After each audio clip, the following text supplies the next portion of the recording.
Hello everyone, this is Dr. Sukhmeet Bedi and I want to welcome you all to Anatomy and Physiology. This course deals with the God's most magnificent creation, that is the human body. This subject explores the structure and function of human body at multiple levels, starting at the level of individual cell, how the cells they join to form tissues, how tissues organize themselves into various organs, how various organs work together to form the organ system, and how multiple organ systems are working together to maintain the equilibrium of the human body. Now, before I dive into the subject, I would like to tell you about the terminology used in this subject. It is a combination of Greek and Latin terms, but the terms used are very descriptive and self-explanatory. My most favorite example is sternocleidomastoid muscle. Now, it is made up of three words. The sterno stands for sternum, cleido stands for clavicle, and the mastoid stands for the mastoid process of the temporal bone. It is where the muscle originates and inserts. Another example is hemoglobin, which is formed of heme, which is the non-protein part, and globin, which is the protein part.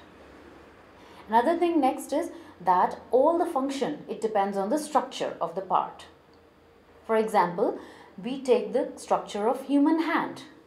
Its function depends on its structure. For example, the structure of the thumb. It determines our grasping power, the way we hold our pen. So, what anatomy and physiology is? Anatomy is dealing with the structure and physiology is dealing with the functions. For example, I take a car. Now, an anatomist, he will tell you about the structure of the car, how the car looks like. And the physiologist, he will tell you the function of the car, how the car is functioning. So that's the simple thing. So this is all about the brief description about the introduction to the subject of the anatomy and physiology. In my next video, I'll be covering the first unit, that is the cardiovascular system. Now again see the term cardiovascular system. It's a self-explanatory term. Cardio means heart and the vascular means blood vessels. So here we'll be studying about heart, the blood vessels and the blood running in them. Thanks for watching and please subscribe this channel so that you can complete your anatomy and physiology course with me as I take the topics in each and every video. Thank you all. Have a nice day.